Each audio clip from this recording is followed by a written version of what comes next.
I'm upset. No disrespect, respectfully. But disrespectfully is disrespect. Don't be disrespectful. Those vile, disgusting Spartans. Poor little bro, them. And I'm gonna tell them why I'm mad. That vile, disgusting cesspool in Columbus. The other state, and of course, as always, I'm upset. Good evening, good people. It is I, the Maze Madman. I'm here with my guy who just left, so it's kinetic.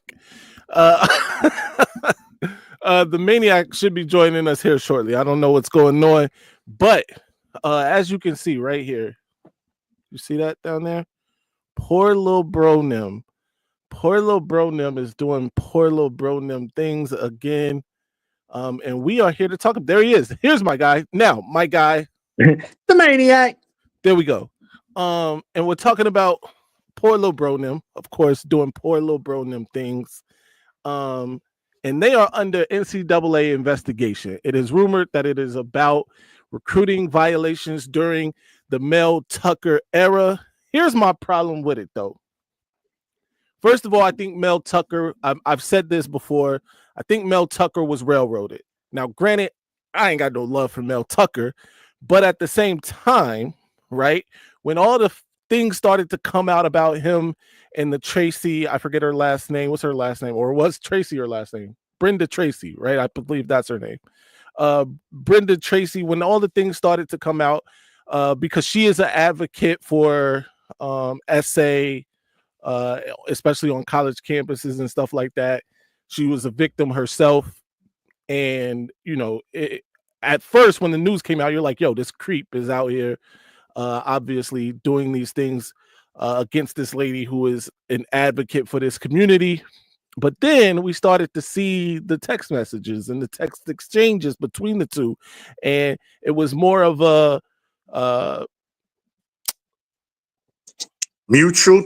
mutual thing, right? It was a consensual thing between the two of them. In fact, they had a relationship, a physical relationship outside of the text messages and all of that, right? That said, he was a married man. She was a vendor for the university. He was in a position of power. It's less than ideal. It's not above board necessarily. So he lost his damn job. All right. By the way, a good paying job, because just 2 years before that, if y'all remember, maybe it was only 1 year before that, he got a 10-year, $95 million contract because he went 11-2 in his second year. Hence we got the saying Tuck is coming. Tuck is coming. That we couldn't hear enough of it. By the way, it's got a different meaning now. Oh, absolutely, absolutely. By the way, I think he won his first 2 games against Michigan. Yes. One in the 2020 season that nobody really counts, but whatever. And then the following season, we all know Kenneth Walker went crazy on us, and the rest is history. All right, but he got a contract. He was owed $75 million of that contract when he got let go. He had back-to-back losing seasons after that, I believe, or at least one losing season. They went on to have 2 losing seasons, by the way. Anyway, and I really believe the university wanted to get out from under that contract. That's just my personal opinion. So they used this to do so. They got out of the contract, citing a clause in the contract for basically personal conduct, and this violated that, so they were able to terminate his contract with cause. Gentlemen, what's your thoughts on just that part? I mean, I think that with any job, if you're doing something and when that's not above board and you do something to bring scrutiny on the school, you're a representative of that company, they're going to fire you for it more often than not. And when you're in a high profile job, when you're the face of a program at a school, you're always representing that company. It's not like you and I, if we work for a company, we're out doing our thing on our free time. We're not necessarily representing them unless we're wearing like our uniform or something out. But when you're a head coach of a major programs football team, you're always representing that school, no matter where you are, no matter what you're doing. So, do I think he was railroaded and they kind of used it as an excuse? Yeah, I do. But I feel like he should have known better. Yeah. Yeah, that's 100%. I mean, both of you guys pretty much, nailed it. And you there's has to be, some integrity in this, right? You are the head football coach, right? Now, by it, Michigan State is considered a basketball school. The great Tom Izzo is there, but regardless, Michigan State football does generate a lot of revenue for the university. And regardless what we say about them, we know they little brother. That will never end. But there's still, a name out there, right? When we was talking about Blue Bloods, what were they? Kinetic like 32. It was crazy. I'm like, yeah. But they weren't low. They weren't like at the bottom. They were at a decent thing. So, the university had to do what they had to do. Now, maybe if he wasn't married, things would have been, a little different, perhaps. But, that would have been on his bosses to decide, if it was okay or whatnot, because everywhere there's different policies. Shit, I met my wifey at my job. We got 2 kids now. So things happen. So yeah, but I wasn't doing places. But I wasn't doing the Mel Tucker things. Hey, yo. That's for sure. No doubt. Hey, look, shout out to Johnny who says, did Mel at least hit? I believe he did, actually. He Absolutely. did. And that's part of the reason his wife divorced him, as well as, according to his wife in court documents, he spent $1.5 million in their joint line of credit for his defense or his legal fees or whatever. So his wife and he divorced after this all came out. Like I said, he was a married man during this time, so he was in the wrong either way. It doesn't really matter, right? But we move on now to these recruiting violations, these alleged recruiting violations, let me say that. And it's ironic because poor little bro Nim, along with that vile, disgusting cesspool in Columbus, that fan base and that fan base have sort of joined arms. They've locked arms. They're hand in hand. Yes. In their in their freaking anti-Michigan rhetoric and their anti-Michigan speech and their mumbo jumbo. And you see them on podcasts hugging it out and slapping hands. It's gross. It's disgusting. And I'm quite frankly sick of it. And when this thing came out about Michigan and Connor Stallions, those 2 fan bases in particular were right at the front of the line, pointing and laughing and saying, oh, we got you now. They're still, by the way, waiting for Thor's hammer to drop on the University of Michigan. Give me your thoughts on that, gentlemen. I mean, here's an analogy for you. For anybody that's old enough to remember the Attitude Era in pro wrestling, remember when D-Generation X was just Shawn and Triple H and China? And then they kind of got their little lackeys, the New Age Outlaws, before they fully joined the team. And they would just send them out to get their asses beat or to be the cannon fodder. They're the ones that got made fools of. Right. That's OSU and MSU. Yeah, pretty much. Shout out to John Diadamo who just joined the chat, who is part of the Avengers, and my guy Johnny Olden Jr., also part of the Avengers. But speaking of those gentlemen, we got some not so great news for y'all tonight. No Avengers show tonight. Iron Man, one Mr. TJ Ronan, is celebrating his birthday today. Happy birthday to TJ. Make sure y'all go wish him a happy birthday over on X or on another social media platform. What is he? What is he? He turns what? 19 today? 19 years young? Right. I believe it is 19. If you see my boy at a bar, don't give him any drinks because he's not old enough to drink yet. Exactly. Shout out to DJ. Enjoy your day, my guy. But yeah, so it's ironic that those two fan bases teamed up to point and laugh at Michigan, and now your man Mel Tucker, and by the way, I'm not gonna go there, but Mel Tucker and Porlo Bronem find themselves in some more hot water, and it leaves us to sit back and say, congratulations, you played yourself. And don't MSU's going through it right now too with the money laundering thing with their beat writer and Caleb Downs and all that. absolutely right. By the way, they say hold on. Herbie stole money from the recruits. Hold on. Right? All right. All right.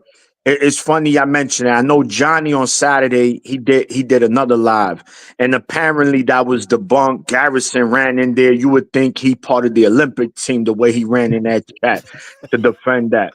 So Caleb Downs, apparently that was all a lie, allegedly. So let's wait to see, right? Because they're gonna come in here, they're gonna hear that, they're gonna be like, it was fake, ha ha ha. The bottom line is this. Let's just speak about the MSU fan base, right? How is it that Ohio State is your secondary rivalry, right? But yet you're hugging these guys, you're sitting on their laps, you're asking them what you want for Christmas. Like it's just beyond disgusting to see that. Again, I understand if if it was Purdue and Michigan State, Northwestern, okay, you could see that. But a team that beat you by like 4 touchdowns like the last 5 years and just annihilates y'all, and you there hugging them, that's disgusting work. It really needs to be investigated. The NCAA needs to investigate that. Because that's not mentally, that's something off there. I agree. Shout out to Richie Dubs, who was also in Johnny's chat Sunday, which was a legendary chat, by the way. If you missed it, gotta go check that out. Shout to Richie. He just roots for the wrong team, he seems like a good guy though.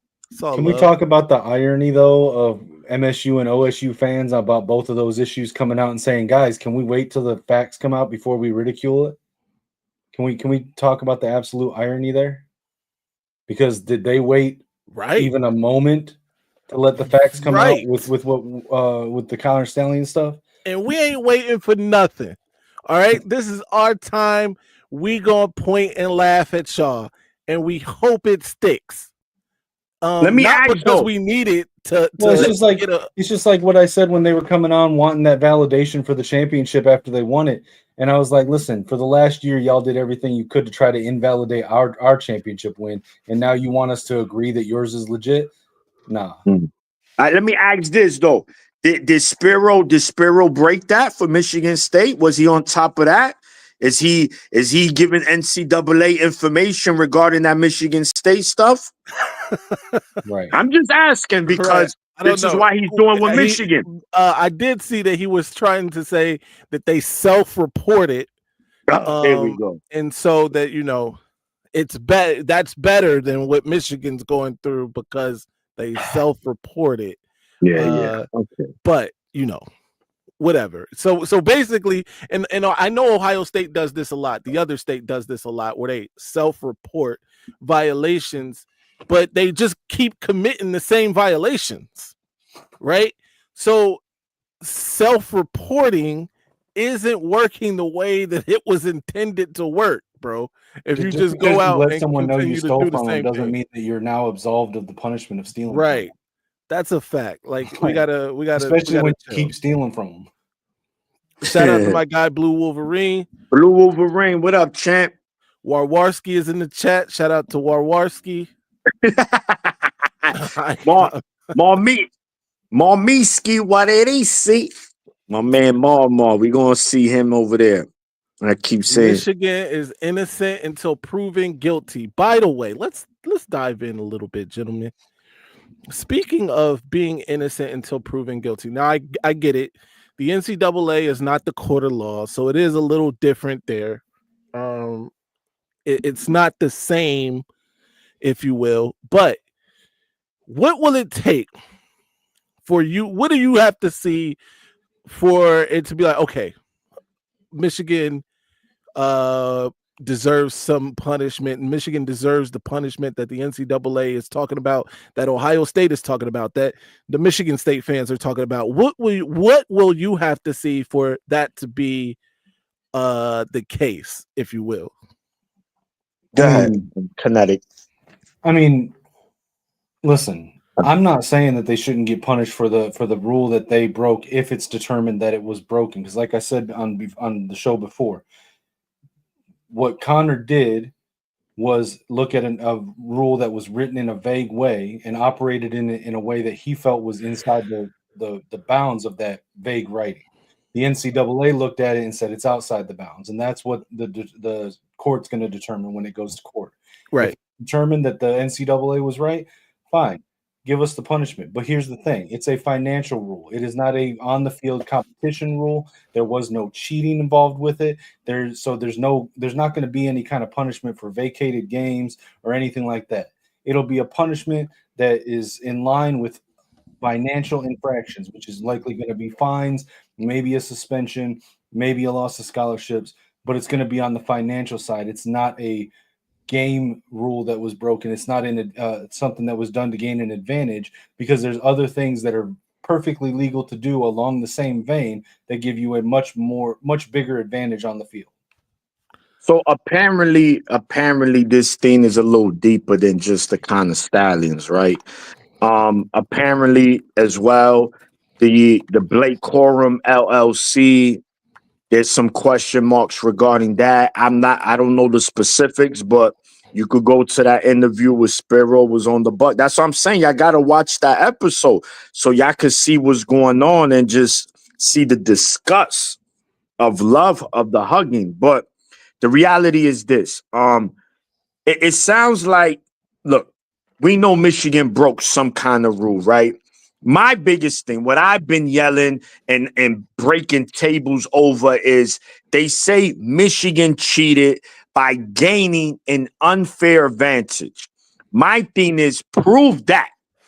I don't care who he sent to the games. I don't care who recorded. Show me where proof that say, look, the reason you beat these guys and you was able to beat these teams because you had this advantage. And look, this is the proof that we have of you having that advantage against these teams. If you don't have that, then honestly, excuse my language, I don't give a fuck about anything else that happened. Seriously, respectfully. Right. If they can't prove that, I don't care. Oh, but what he did was he bought. I don't care about that. Show me where, because if, guys, correct me if I'm wrong here. Isn't that the reason of this whole investigation, that Michigan had an unfair advantage by cheating, by doing in-game scouting, right? By doing in-game scouting. So prove to me where in the games that Michigan had that unfair advantage. It should be so. All this investigation is about to go on a year or 2 years. There should be all the proof on the table. Like, look, in Purdue in 2018, this is how y'all cheated. In 21, look, in the Ohio State game, look at, they don't have none of that. They don't have, so I don't care about anything else, honestly, because this is the root of it. Don't now try to umbrella this and say, well, and also Connor Stallions, what he did was he'll on his lunch break, he wouldn't clock out. So you can't do that. You have to clock out for your lunch. When like, come on, man, like these little Mickey Mouse stuff, I don't care about. Show me that. Once you show me that and there's definitive proof, then you know what? As a man, I'm gonna shut the F up and say, yo, Michigan deserve what they deserve. But if that can't be proved, how are you going to take games away from Michigan? How? Like, that shit wouldn't make sense to me. So I'm going to tell you what it would take for me. Here's the thing. All of that, like you said, I believe that in all the advanced scouting in the world, it's incremental and like its effect on the field. I'm just a believer in that because, like I said, all the pieces, all the moving parts at one time that have to click and everybody has to get it. And you got the sign, we got to look over here, we got to get the sign over here, whatever, right? All of that has to go down. I think that's just a bunch for college kids. But here's where it would get me. If it is proven at any point that Michigan or Jim Harbaugh or anybody on the staff funded Connor Stallion's efforts in terms of buying tickets to games, buying plane tickets for them to go, then I think it's a problem. Yeah, but even then, it's still a financial infraction. It's not a. It's not a correct. Hold on. All right. Because if it's sure, it's a financial infraction, but it also would then be the smoking gun to prove that these guys were lying the whole time. Number one, and then number two, that it's a much bigger deal than just Connor Stallion sending his friends and family off to do the thing. That means that the university or the coaching staff was in on the thing, and that I think looks disgusting. And at that point, I mean, it looks it's still the same whatever. You can't punish them harder because other people knew about it. I don't think that anybody knew about all of that. So wait a minute. You don't think the punishment is more severe? I think the punishment is the same for this. If the rule is broken, the punishment is the punishment for that rule, regardless of who knew. No. Yeah, because if Connor Stallions did it right on Connor Stallions' dime, then it's different, right? Don't get me wrong. Like the punishment, whatever. It doesn't change the severity of the infraction.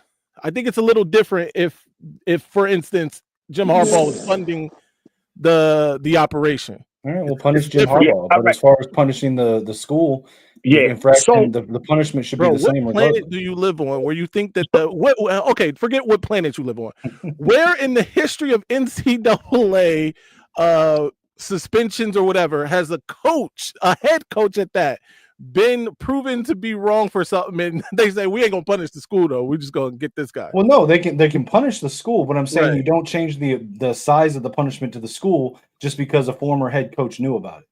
Correct. Like, so it's still the same infraction. Hold on. Exactly. So both of you guys think that if Jim Harbaugh or the university or that anybody is found to have funded this, then it's not a big deal? No. I'm not saying no. It does throw a curveball on this. Don't get me wrong. It does, because like you said, now you say, wait a minute, but you guys say you had nothing to do with it, right? It becomes bigger, but like to kinetic. So now because he funded, we take wins away, right? It's still no. Nah. So, but then it's still not by him funding that you do that to. So by him funding Connor Stallions, let's take games away. But there's still no proof that whatever footage he had there's no definitive proof that was the reason Michigan won. Him funding, to me, I need, you got to get to the core of the reason. See, that's the back end stuff still. It's here. They saying that Connor Stallions, Michigan had an unfair advantage because of in-game scouting. In other words, Michigan cheated. In other words, Connor Stallions knew these teams' plays, and that because of that, Michigan was able to be good and beat all these teams. If that part to me can't be proven definitively, then yes, Michigan has to get punished for Harbaugh knowing and all that. I agree. I'm not going to disagree with that. They have to, bro. That's wrong. And he lied, right? He lied. Same way Jim Tressel lied and got punished. But now, is any of these players were ineligible because of that? It gets a little deeper. I'm just saying, I don't think that's that. Again, if they could prove that Michigan cheated and look, this is, you see that play right there? They knew that, and they could break it down, majority of it to a science. Then I'm going to come here on this show, 10 toes down, and I'm going to rip my university that I root for, because I'm not with that cheating.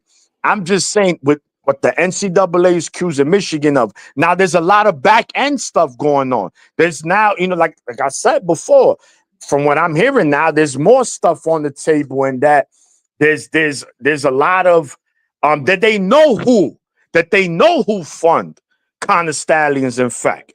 But I don't think Jim Harbaugh's name was tied to that. I mean, here's the thing. A financial rule, you don't vacate wins for a financial rule. You don't have bowl season bans for breaking a financial rule. But that's just not true. Yes, it is. No, it's not. You vacate wins for games that you play ineligible players or things that actually gave you an advantage, a competitive advantage, because that was the rule that was broken. There's a difference between a financial rule and a competitive rule or a competition. Hold on. The punishment doesn't go from, well, we were going to give them a financial punishment for the financial rule broken. So what's it doesn't change to a competition. What's the financial punishment? I don't know all of the NCAA rules as far as what would be acceptable for you. There's a difference. What would be acceptable for you? Hold on. There's a difference between what you do to a school for a financial rule that's broken and for a competition rule that's broken. It's a different level. It's different types of punishments. You don't take away games or wins or anything like that if there's not something that gave a competitive edge or you play ineligible players. Like how many times have we talked about the whole thing with the Buckeyes with the tattoo thing? It wasn't the tattoos that made them vacate the wins. It was because Tressel knowingly played ineligible players. If he had not played ineligible players, they would not have had wins vacated over the tattoos. But because it was a competition rule that was broken with the ineligible players, that's where the vacated wins came in. There's none of that here. There were no competition rules that affected the game broken. It was a financial rule that was put in place that the NCAA even said both that it was outdated and should be repealed and provides little to no competitive advantage in a game, period. You don't suddenly give them a punishment that's in line with a competition advantage rule that being broken just because for a financial infraction because somebody else might have known about it. Okay. All right. So number one, SMU in essence got the death penalty for paying players, right? For playing ineligible players. Okay. Okay, cool. Let's forget them. Let's go to USC. Reggie Bush was paid, right? Yes, and he became an ineligible player for the season that he played. That's why it was vacated. Hold on. He was ineligible for what? Because he received improper NIL benefits. So he was ineligible because of a financial rule. No, he was ineligible because he accepted money to play. That made the player ineligible, and playing an ineligible player is the rule that you broke that gets the wins vacated. Okay. All right, you're dancing. Hold on. No. Wait, bro. Wait a minute. That's the impression he Wait a minute, bro. You said that. We got that, playing an ineligible player. You cannot keep talking. Okay. At the end of the day, that was a financial thing. No. What he did was a financial. At the crux of the. Ask me a question, and then when I go to answer it, you talk over me and then tell me I can't talk. Because I want to be clear about what I'm saying. You are being clear. What I'm saying is that he committed a financial infraction. How am I clear about what I'm saying? I got to mute you now. At the crux of the situation, is it or is it not a financial problem that got Reggie Bush ineligible? Yes or no? Yes. Okay. But it's not what vacated the wins. Okay. All right. So if it is found that Michigan, especially if the university is involved, but and also if the head coach is involved here, because in essence, Louisville was in trouble for putting money in brown paper bags and giving it to potential recruits or potential players. Made them ineligible, right? Yes. And hold on. Yeah. Okay. All right. But at the end of the day, at the crux of the situation, it's financials. No, if you would listen to me and stop muting me and acting like I'm not answering it already. The accepting the money, the paying the players is a financial infraction that then makes the player ineligible. That is not what causes the games to get vacated. I don't need to hear that because we don't know that. That's what I'm trying to tell you. The thing that gets the games vacated Jesus is that Christ. they were then Christ. played as ineligible players. It Okay. was not the money that It's all got the good. games It's all vacated. good because you said that 5 times at least. And you're still not hold getting on. No, don't do that, bro. First of all, don't do that because I understand that. I am very well versed in the art. But you don't understand it because you keep coming back to me like I didn't just say it. What don't I understand? Tell me what I don't understand. That the accepting the money is a financial infraction. Playing an eligible player is a competition infraction. The money being accepted is not what made the wins get vacated. It was playing an ineligible player. Okay, if the money is not the issue now because you've just broken that down. Now tell me where I said or where I alluded to that being the reason that the wins were vacated or people were suspended or people were fired. Tell me where I did that. Because every time I said that, you'd come back at me saying, so it was the money that got the wins vacated. No, dog. Okay, everybody in the chat, everyone in the chat. I said at the crux of the situation, not what you just said, right? The crux of it. Tell me what the crux of it is to you. In your definition of the crux of it, what is it? Of what? Of anything. The crux of anything. What? Forget it. Look, hey, let's move on. Let's move on because my head is hurting. My head is going to explode. I'm sorry I missed my guy Dexter Green. Thank you for the $10 super chat. Dexter, kinetically correct, lives on the planet where he puts back with 20 career runs on his All-Michigan team, then says JJ is NFL GOAT. Caleb Williams is a bust when JJ hasn't snapped a ball in the NFL. Okay, let's LOL. be clear. That was not the all-time Michigan team. That was our all-time favorite team and the players that got us excited. That's a fact. And I was saying that Jordan Marshall got me excited for this upcoming season based on what I saw in the ReliaQuest Bowl. I do think Caleb Williams is a bust. I think he played hero ball in college, and it's not going to translate to the NFL. And I do think that JJ, by the end of his career, will be one of the greatest quarterbacks to play in the NFL. Yeah, that doesn't mean that I'm out of line with any of those takes. Absolutely, I agree 1,000%. Let me ask this right. Now, you mentioned something backstage. Rob Moore, can you give us more information regarding Rob Moore? Because we were speaking on him the other day. You know, when we was kind of going through the depth chart, and they were saying he's not ready. So, what's the situation with Rob Moore now?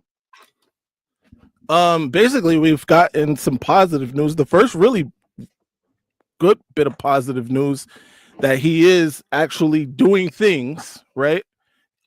He is making progress in the sense of being able to be available for Michigan this fall. This spring looks like it's out of here. He's not going to be able to play in the spring game. We all know that. But he should be available for fall practice. Shout out to Tree Dog, who just became a member. Tree Dog, you're not a member now. 4 weeks in the making. Who said that? No, I was saying Tree Dog. He's been trying to figure out how to join for like. Oh, is this homie that's in the? Yeah. Yo, my bad, man. Yes. But shout out to you. Thank you for becoming a member. Yes, sir. So let me ask this, guys. We're about 10, 12, about 10, 12 days from the spring game. We don't know much what's going on, but we know Bryce is cooking. I wanted to get you guys' opinion. Who you think on every position group, one player. Not who's the best, who you think who's going to be the best in that position group. So let's start with offense. Leave the quarterback alone. We all going to pick Bryce. We feel he's going to be the best. I want to know who you think is going to be the best O-lineman this season for Michigan, who's going to be their best running back, their best tight end, and, of course, their best wide receiver. I want to hear y'all wide receivers, definitely. Real quick, chat. Y'all participate too. Best O-lineman, best running back, best receiver, best tight end. Let us know in the chat. For the season, not who you he's the best. No, who you think is gonna have the best season, right? From all these people that I just and from the group. So you asking offensive line first? Yes, go ahead. Well, you can start however you Yeah. want. It doesn't No, matter. I mean, we can go position group by position group. For me, and I'm not trying to take an easy way out here. It's between two guys, and I don't know which one I would pick over. But I mean, I really liked what I saw from Andrew Sprague at the end of this last season, and then Okay. I think with the move back over to left guard, I think Gio El-Hadi is going to potentially show out like this that. year, moving Yes. back to his natural position. But gun to your head, you got to pick In my one. head, I'd probably say Gio, just because I've seen it more from him back when he was coming off the bench at the left guard position. He looked real solid. So I think that move back to the left side is going to pay off for him. Okay. I'm gonna say, listen, man, this one he's a little underrated, but of course he's a veteran. Well, how's that song? Keep it gangster, dog. Keep it gangster. My man Crippen. He gonna be Crippen this year. My man Crippen. And you know, whenever Michigan has an elite center, which we've had in the couple of years, bro, that old line becomes elite. If Crippen could be what Nugent was, what my man Olawatwini was, I know I botched his name, bro. This team could really take off. The O-line. He's a senior. He's been around the program. He knows what it is, what it takes. He's been around all these great O-linemen. I think Crippen is going to be a dog this year. So hence why I'm picking him as he's going to be my best lineman this year. I think he's going to have the best season. No doubt. Shout out to Brandon. Yes, that is how you become a member. By the way, everybody hit the join button and then you can become a member. I'm not saying everybody has to hit the join button. I'm just saying that's how you do it. I'm saying you got to hit the join button. Apparently on Apple iPhones, it will do the YouTube app. You cannot join. You have to do it through Safari or on a computer browser or on an Android phone. Throw the whole device away. If you have an Android iPhone, get to your nearest trash can, drop the whole device in there. That's stupid. But anyway, and I'm not gonna get into any tech battles, whatever. All right. That is how you become a member, Brandon. Yes. For me, I'm gonna go. I think Kinetic, you might have said he was one of your guys, but I'm gonna go with Sprague. I like him on the outside at one of those tackle positions. I'm gonna say right tackle. Yeah, that's where he's at on right tackle. Yeah, I like him at right tackle. I think he's gonna have a big year. He's my guy for the best offensive line. Let me give an honorable mention real quick. All right, that's fine. People need to give Evan Link a fresh look with fresh eyes, because if we're being honest, he was asked to play way before he was ready last season. And you saw him mature over this course of the season, especially there towards the end. Let's see what he can do this year, because realistically, he shouldn't have been starting until this year. Yeah, you know what's funny, Kinetic? I was torn between Crippen and Evan Link, but the reason I went ahead and Crippen, because he's a veteran, man, and I think this is his year to really shine and put himself in a great position. So, man, listen, I can't wait. But yeah, I think Evan Link, I think he's gonna have a monster season too. Shout out to Posh. We were actually talking about you in this situation before the show. And though I'm always on your side, I want you to know that we're Team Posh here, especially in this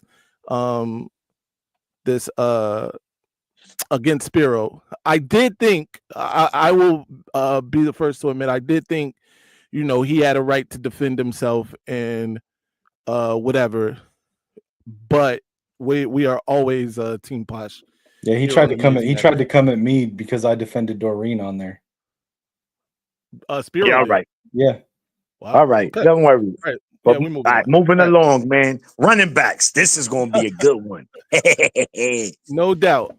So I am an Ohio guy myself. I'm from the state of Ohio. I'm from the southwest portion of the state of Ohio.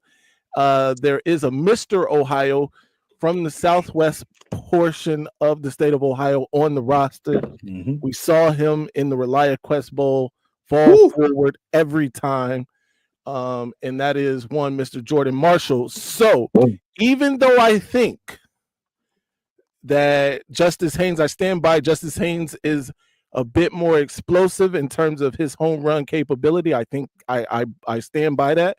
I think Jordan Marshall has a bigger season this year. I mean, you already know I like Jordan Marshall. I'm Team Marshall if we're having to pick sides. But like I said yesterday on Johnny's channel, I think it's going to be very close to 50-50. And I think, or it's probably going to be like 60-40, but it's going to be, in my opinion, the person that gets the 60 is going to change from game to game based on the game plan against the defense we're going against. But I think that they're both going to eat. But I got to go with Jordan Marshall, man. I'm going to stay consistent. I've been singing his praises since I saw him in the ReliaQuest Bowl. I'm not going to stop now. Yeah, no, I think it's going to be unanimous across the board with this one. I think, again, it's neck and neck with this one, man. But Jordan Marshall, he's already playing like a grown man as a true freshman. And he's only going to get stronger, faster, more experienced. And the beauty about having Justice Hayes on the roster, man, is only going to make him even better. Because the saying, gentlemen, iron sharpens iron. So I expect these guys every day to really compete, man. But off the field, I know they helping each other out. Justice Hayes is a little more, he's older. He's been playing college maybe a year more, not by much. So, he could give some pointers. And he comes from Alabama. We know prestige program. He played in the SEC against elite talent. So whatever he says, you're going to listen. But I can't wait to see them both play on the field. But I think Jordan Marshall is going to be the next best running back at University of Michigan. So yes, Jordan Marshall's my pick as the running back. We all picked Jordan Marshall. We did. Yes. It's kind of crazy. All right. Hey, hold on. Before we go to the next one, I just want to point out to all the new members that got those memberships, there are custom emojis for Maze, for Maniac, for myself. When we're up here debating these topics, if you think one of us is right, throw the emoji for the person that you agree with in the chat. Show us how you're feeling, where you're at on these issues that we're discussing. No doubt. And by the way, shout out to Blue Wolverine who gifted 10 Maze Madmen memberships, and my guy Johnny got one of these memberships and immediately went to the emoji bank and went crazy. Yep. Shout out to Johnny, man. Shout out to Blue Wolverine for gifting. We appreciate you, sir. By the way, it's not just Johnny who was gifted a membership. Blade, Slayed the Expectation, CG72, the one, LV4 also got a membership. Michigan Sports 3666 got a membership. Handyscapers LLC, James Marshall, Posh was already a member. But yeah, shout out to all of you. Be sure to thank your guy, B-Dub, in the chat. Give him a shout out. Give him a thank you. We move on, though. Wide receiver, guys. So let's do tight end first, and then we go to wide receiver. Yeah, I think that's going to be the toughest one. Let's do it. So we go ahead. So, all right, we know it's Hogan Hansen. Right. We have my man Brady Preakscorn, and of course, Marlon Klein, who's probably gonna be the starter, but I think it's between him and Hogan. But word is, Preakscorn might be the better of them two, of the three, in fact. So, man, this one is tough as well. But I gotta go with what I seen, and I think Klein starts as tight end, but Hogan Hansen eventually becomes the full-time starter and hence has the best season as tight end this year of the Michigan group. So here's a question. Does the H-back count? Like, does our guy Max Bredesen? No, he's our fullback. That's it. He's good. No, leave Max. Max is Max. Well, but like Eli Owens is a tight end, but he's going to be doing the same thing that Max does. So, yeah. So look, I would say because that's a very short list, right? Even Right. if you put Eli Owens in there, he's a true freshman. How much playing time he's gonna really get? Max he's like a 5th-year player, man, and he's a dog. So yeah, well, he's that's why I was asking because the yeah, H back is kind of like a hybrid position between tight yes, end and like running back, yeah, fullback. but But we if we're mainly saying use pure Max tight for one ends, thing. Yeah, if we're saying pure tight ends, man,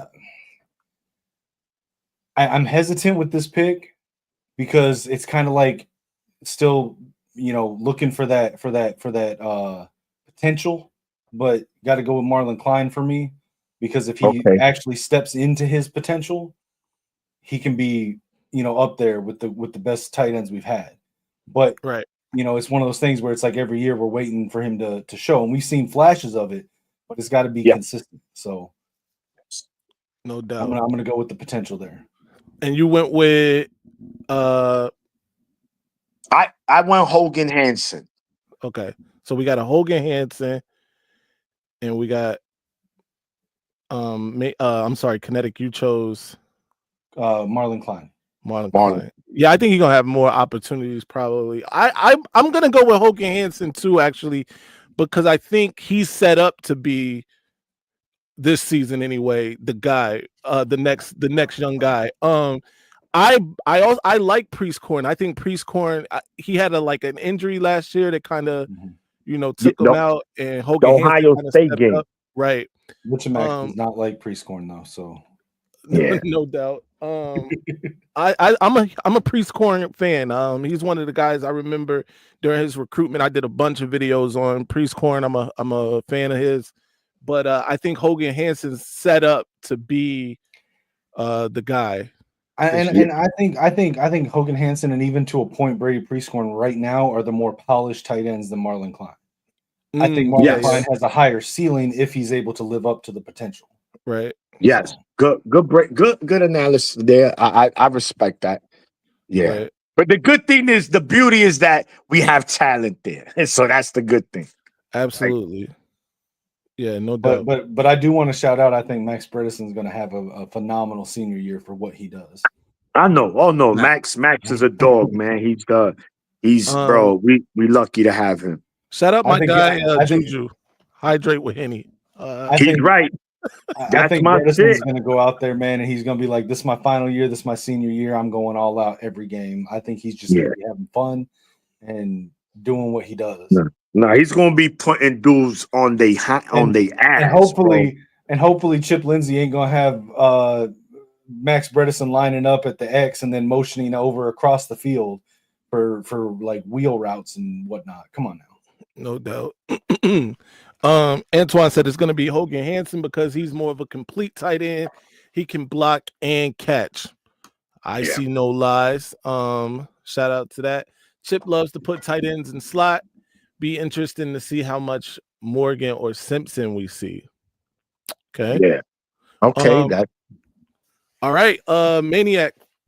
Wide receivers. Take us to the wide receivers. Here we go. Oh man, listen, man. This is the biggest mystery. This is the Scooby-Doo mystery here, man. Because this is you look at it across the board, right? Okay, who was our receivers last season? We had, Fred Moore. We had my man, Ohio State's favorite player, Samaj Morgan. Who was damn, bro, that's bad. I don't even remember the third one. You talking about Tyler Morris? Tyler Morris, who just received. I mean, just he got injured, man. Injured. Yeah, apparently he's gonna be out for the season. Yeah. And then we did see Bell come off the bench at times. But again, we just didn't have a competent quarterback. It was just really bad. I didn't think these guys were horrible as receivers. I just think, one, they were small receivers, not physical receivers. So you need a talented quarterback to get these guys the ball. But now we add the addition of two freshmen, Marsh and Browder. Just looking at Browder, not just his physique and when his uniform, his number, his dreads, he give me CeeDee Lamb vibes, right? He got like that CeeDee Lamb look. Does he play like CeeDee Lamb? That's a whole different, question. But it's hard to say that a freshman is going to come in here and lead us in receiving. But again, this is about who I think is going to have the best season at receiver, man. I'm going to go with another veteran, man. I think Moore's going to cook this year, man. It's his time, bro. It's his time. Hey, Juju, I'm not, but Juju is wild, boy. I'm gonna say I think, man, you keep taking the guys I want to take. I think Fred Moore is gonna have a breakout season, but I'm gonna go ahead and go with McCulley. McCulley is 6'5". Shout out to Dion who said that guy from Indiana. But yeah, McCulley, 6'5". Absolute athletic freak, played quarterback even at the college level before making a change to wide receiver. I think he's going to have an opportunity to make some big plays down the field. I think he's going to be a possession guy as well. And somebody like Jamar Browder will be able to learn from a guy like McCulley while expanding on his own game. So I like McCulley. Okay. So I'm gonna go a little bit out of left field with this one. Shout out to our guy Isaiah Hole. He is asked every week the same question about the receivers, and he keeps saying it's going to be a receiver not on the roster, and he says it so often and with such surety that I'm going to say that we're going to be revisiting and getting Skylar Bell in the post-spring game portal, and he will be the breakout receiver on the Michigan Wolverines in 2025. Skylar Bell. Okay. Yes. All right. Listen, those are bro, that's the beauty about this, the unknown. And we're gonna see, man. All right. So that's offense, right? Because we all know we all gonna pick Underwood. I don't even think that's unless I feel someone is gonna overthrow Underwood. Well, and to keep this in mind too, when we were trying to get Skylar Bell the first time, the word was from inside the program that they viewed him as a wide receiver one. So, all right. Is that the guy from UConn? Yeah. So he basically he couldn't transfer in the winter portal because he was one semester away from graduating, and his credits wouldn't transfer with him to Michigan. But if he transfers after the spring portal, he's already gotten his degree at UConn and he's a grad transfer. His credits don't matter in transferring then. Okay. So we'll see how that plays out. And of course, we're gonna get a first look live and direct to see how the wide receivers look. Again, how much Chip Lindsey decides to show, that's another question. But we'll at least we'll get a taste of what it looks like, man. But it's the defense, gentlemen. Hold on, before we get to defense, nobody thinks it's going to be a Morian Walker. I like Morian Walker, man, but at this point, you got to show me something. Juju said, "Hold on, man, because we got to go back and Juju, we failed as a team if we see white boy in rotation consistently." Come on, man, get out of here. And he's talking about O'Leary here. Juju, don't do O'Leary like that. Yeah. He got beef. He got beef. He got beef with O'Leary, man. That's 2 weeks running. You've been on O'Leary's head. Yeah, Juju thinks that white boys can't ball unless their name is Cooper. It's on site. 3-comb merchant talking about Omarion Walker. Omarion Walker. Yeah. He was like the greatest. He ran like the greatest comb thing in history. Listen, man. He ain't got no number. O'Leary he just had terrible quarterback. I agree. Yeah. Play, bro. Look, you don't in college football, bro, you got to remember that if you put a scheme together well and you got talent, dudes like O'Leary could cook quietly. Right. Quietly. Give other teams fits, But we'll see, man. I can't wait to see how it plays out. If we end up going into the portal to grab another receiver, cool, which means someone is probably going to leave anyway. Right. But defense, sure man. Hey, I just want to say real quick, Juju gonna have a fit if we end up getting Andrew Williamson. Who's that? He's from Grand Haven, so he's an in-state kid. that we're recruiting, and he's got let's see. Oh yes, I saw the article. Yeah, so he had 1,300 rushing yards, 11 touchdowns, and he ran a 4.35 in the 40-yard dash. Mm. He won't have a fit if we get him because he's white. Remember, no, but he would have what was the receiver, man? That it looked like we was gonna snatch him, but then he committed to Oregon. But he's gonna go do he's gonna do a mission and come back after a couple of years and play college. He runs like a 4 flat. His you talking speed is about Gatlin Baird? What was his name? Yeah, it was Gatlin between Baird. Oregon. There has been some talk that because he's not technically he committed to Oregon, Right. but he's not stuck to Oregon until he actually gets back and enrolls. So he could still flip at any point before he enrolls. Okay, yeah, because that dude, He's got the greatest name of all time. Right. Gatlin Baird. Right. So crazy. Hey Juju, I'm telling you, look up that kid though, Williamson. Yeah. Don't get him started, especially if he on the Henny. Yo. Yeah, his name's Andrew Williamson. Let's move on to the defense. Yeah. What you got for us, Maniac? So look, man, defensive line, bro.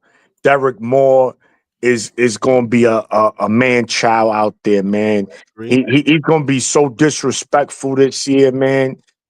Derek Moore will be our best defensive lineman for me. I see a 8 to 9, perhaps a 10 sack season for him.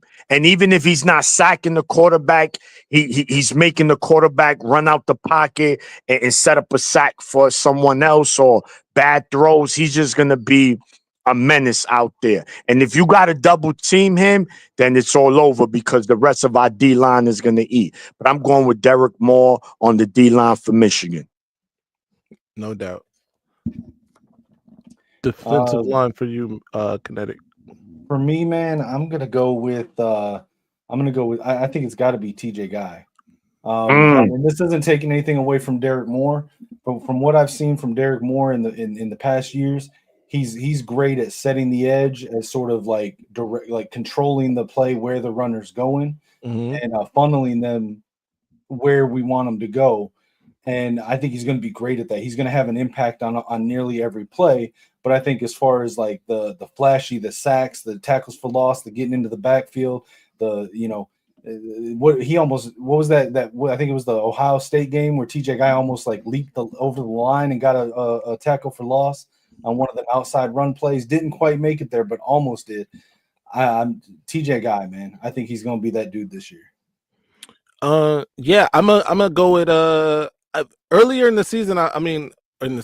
Earlier this offseason, I was a Derek Moore guy. But I've been hearing good things about TJ from people that have been inside the practices. I think TJ is going to have a breakout season. I'm not saying it's going to be Aiden Hutchinson type season, but I think he's going to be the sack leader on the team this year. Give me TJ Guy. Okay. All right. Listen, those are going to be the starters anyway. So if they both doing what we all three expecting, man, oh man, it's going to be great seeing that defense play. Now let's move to the linebackers. I mean, to me, this is a no-brainer. We've had this debate with Melo. Ernest Hausman, man. I truly believe, and this not being a homer, I truly believe Hausman can be and will be, when the season is done, the best linebacker, the best middle linebacker in the Big Ten. In the Big Ten. I'm not saying the country. I'm saying in the Big Ten. He improved his coverage skills. And I think that it's gonna get better. And he's a ball hawk, man. He's a sideline to sideline linebacker. He could also meet you right there in the hole. Bang! He's just one of those guys that he epitomized what a middle linebacker at Michigan should be. So without a doubt, I'm going Ernest Hausman, man. But I do expect my man Jimmy Roller to finally make some noise, man.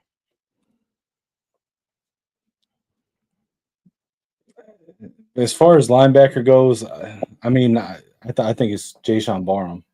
I think he's going to be moved all over the defense from interior linebacker, off ball to edge rusher to whatever we need him to be. And I think he's just going to cook it every role that they put him in. So I think it's going to be Jayshawn Barham. But I will say, been hearing nothing but great evaluations of Boateng showing out higher, more than what people were expecting his at this point of him being. Okay, I heard something about his size last time we had a show. They were saying he's like little small. underweight. Yeah. I think he is probably just a little underweight. I also think the climb up that depth chart for him this year, to be a guy that's like actually making an impact game in and game out, is probably a little too steep. But I like him. That's for sure. I've seen some people talking about that he's already surpassed some guys on the depth chart, like Rolder, and that Rolder may be looking at transferring after the spring game. If he surpassed Rolder, then everything is on the table. This is just talk in somewhere. I don't know how valid it is, but I've seen people talking about it. So yeah, I agree. I think I agree with my guy G Boulder here. I think Bowles is going to play more than Boateng this year. But I think Hausman is the right choice at linebacker to have the biggest season. Let's talk about that though, because I'm not confident Bowles is going to have a more impactful year than Boateng because he's not even on campus yet. That's fair. Boateng's going through spring ball with Michigan. He's got some experience though. He's been on a big time. He's been in a big time locker room. Yeah, but already. not in the defense like Wink. That spring camp and Wink's defense is huge. No, that's fair. No, you're right. Yeah, we'll see. I mean, that is an interesting take, right? I'm not he might have an advantage, just like but he just might be just raw, man. Once he get there for fall camp, Bowles is just turning heads, and it's like, oh shit. Remember he was in those Georgia practices, bro. So trust me, he's played around elite. I get it. You're right. The scheme is different. 100%. It might be more about learning the playbook as opposed to the skill set and just being ready to play. But if they're gonna rotate these guys, please do so. Let them eat. Yeah, no, I agree with that. John Diadamo said he's not just TJ guy, he's going to be TJ that guy. Hey, coined it. I heard some other podcast right now. I don't remember who, and I'm not trying to steal their phrase without giving them credit. I just don't remember who off the top of my head. But I've been hearing someone say that he's not TJ guy, he's TJ dude, because he's that dude now. I don't know who said that. That's probably on Twitter. And no, it was some podcast. I try to give credit when I steal people's phrases or something that I heard. It's not mine. I heard it from some podcast, but I just don't remember who it was. All right. So you going Hausman as well? Kinetic, or who? Or you picking someone else? I mean, I'm picking Barham at linebacker. Barham, yes, you did mention that. Sean. This is all respect to Hausman. I think Hausman is probably the best pure linebacker on the team. I just think Barham is going to be used by Wink as a weapon that he can move wherever he needs to make the big plays. His version of the Viper. Remember that was my man. Yeah. My man, Peppers, the Viper, and then Khalid. I think it's going to be more like what they did with Micah Parsons in college. Okay, but yeah, effectively, yeah.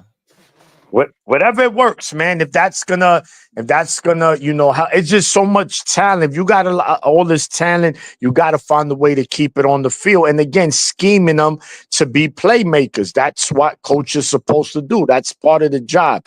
How can I make sure I affect you? I mean, utilize you perfectly in every game. So it's gonna be interesting. What y'all think though about Juju in the chat talking about Cole Sullivan? What do you think about him? I feel like he gets overlooked a lot, but what do y'all think? No, I don't know, because I haven't seen much of him, but if the word is he's cooking, listen, I like to hear that, right? I don't like to hear the same guys. I like to hear, yo, this guy is, and that's what I'm talking about. Because remember, college ain't like the pros. These guys are gonna be here 2, 3 years, 4 years, some of them. We constantly need guys coming up. If we're gonna be a program where we're gonna consistently compete for Big Ten championships, national championships, we need guys that constantly step up right at one after another. So I love to hear that. I hope Sullivan sees the field and cook. No doubt. I agree. Let's move on. We've done defensive line, we've done linebackers. Let's move on to that. What we doing? Corner, safety? We doing the whole thing? What we doing? So you guys could do a corner and safety. I'm gonna just go with one just for DBs in general. And again, not that he's the best DB on the team. Again, this is who's gonna have the best season for me. And I think, man, my man Murder, my man, you know who's that? Brandon Hillman, man, Murder. That's what he sees. I think that similar kinetic to what you mentioned with Jay Sean.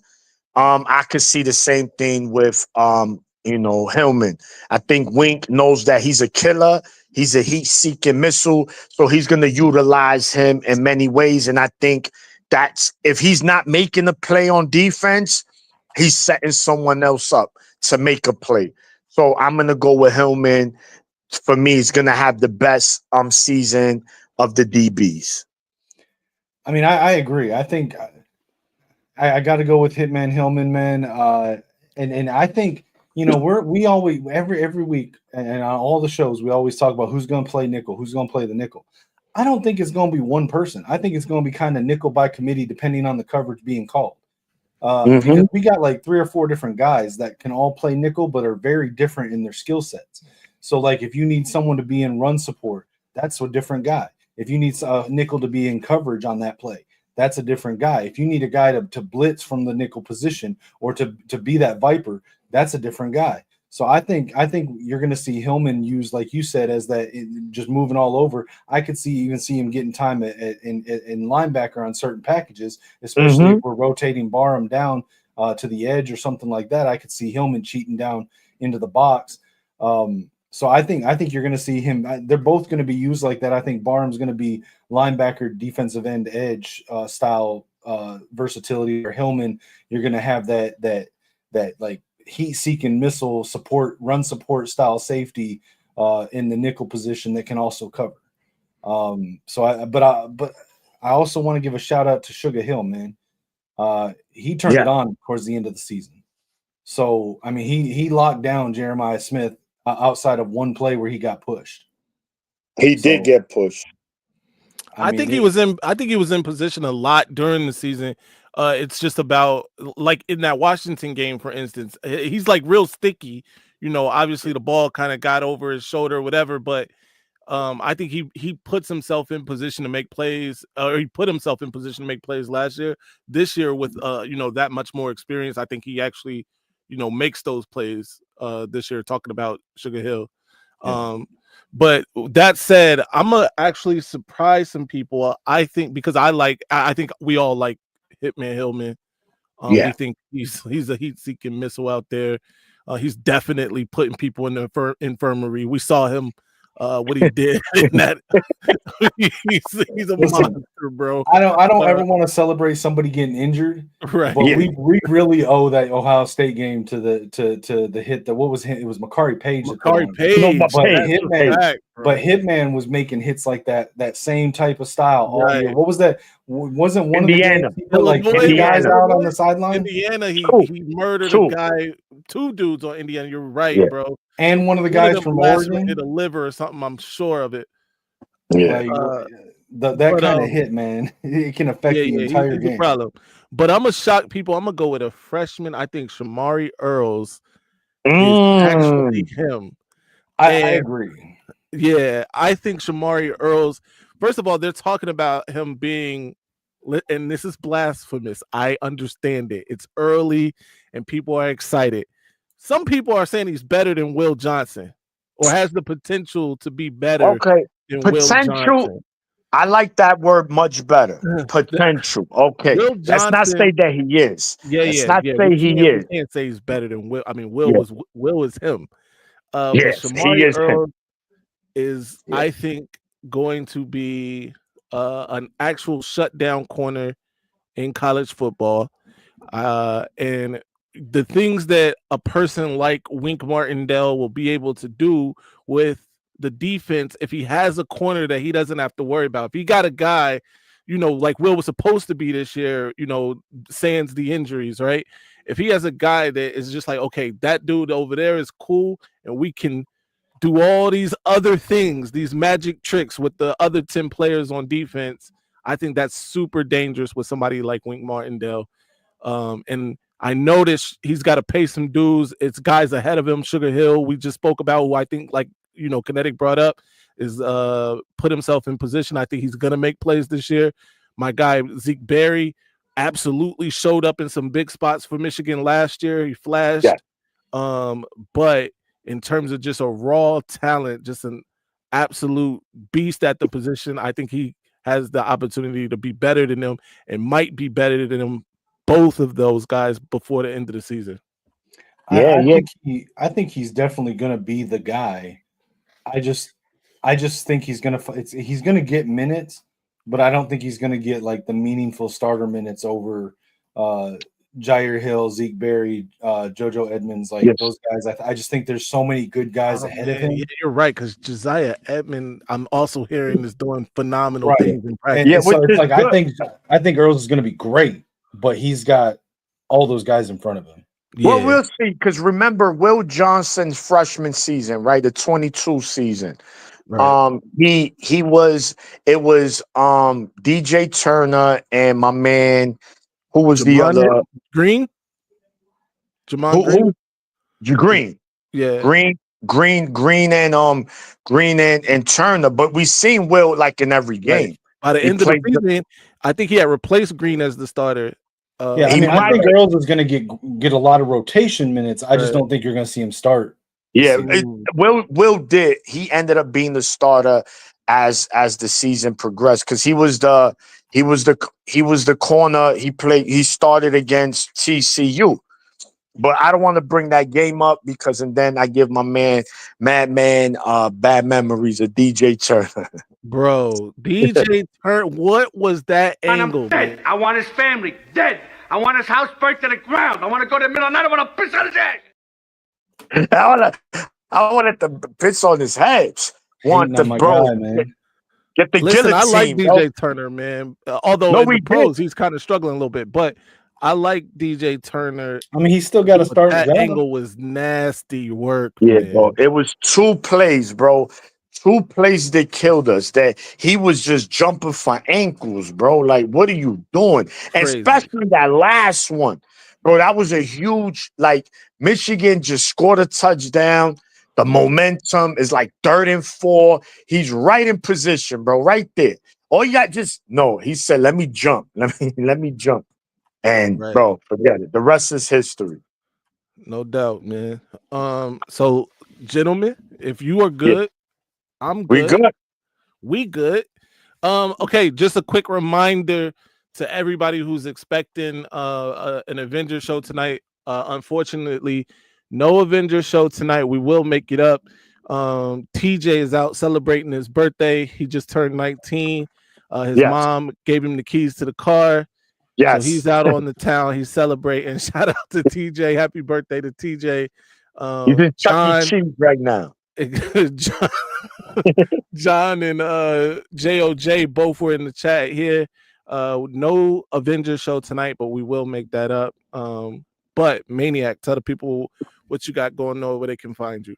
Yeah, man. Make sure y'all catch me at GoBlue_Maniac_24 on Instagram, and that'll take you to all my social media outlets. I might end up getting a Twitter account when I go out there next week. Madman said they're gonna put me in the headlock if I don't. We definitely putting you on Twitter. Yeah, man. So make sure y'all tune in, man. And before we get out of here as well, Kinetic has an announcement and a chance for you guys to win. Go ahead, Kinetic. Yeah, so I want to say thank you to everybody that's donated to my GoFundMe and continues to support me with whatever they can. I appreciate it. I'm going to be at the spring game. I'm going to be raffling off a signed full-size replica helmet. I know my background makes it kind of hard to see it, but it's signed by Taco Charlton. It's JSA certified. It's got a certification number. I did post pictures of it on X on my account at Kinetic615. I'm going to be holding a raffle. I've got raffle tickets for it. And at the post game, where whatever we end up doing with the Avengers at the post game for the spring game, I'm going to pull out a winner there from the raffle tickets. Raffle tickets are going to be $5 for one, or $5 for 20. You can get as many as you want. You can pay there at the post game show for the spring game. But I'm also going to open it up for people if you want to go ahead and get them preemptively. If you have Cash App or Venmo, it's my handle's the same, Kinetic615. Shoot me a message. Let me know that you're sending it.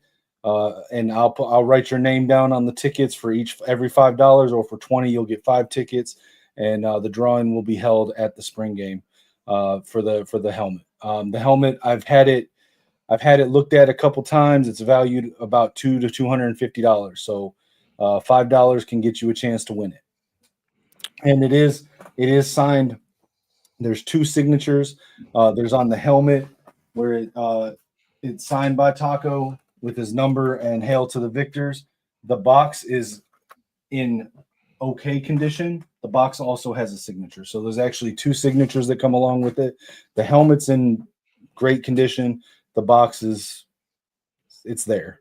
But there's pictures of it on my Twitter. You can go look at it. If you have any questions, shoot me a message in the inbox and just let me know what you're looking at with the entries. But yeah, so I'll give more information about it as we get closer to the spring game, but it's out there for anyone that's interested. No doubt. Be sure to follow me everywhere at Maze Madman. You know the slogan. Stay angry, my friends. I'm upset.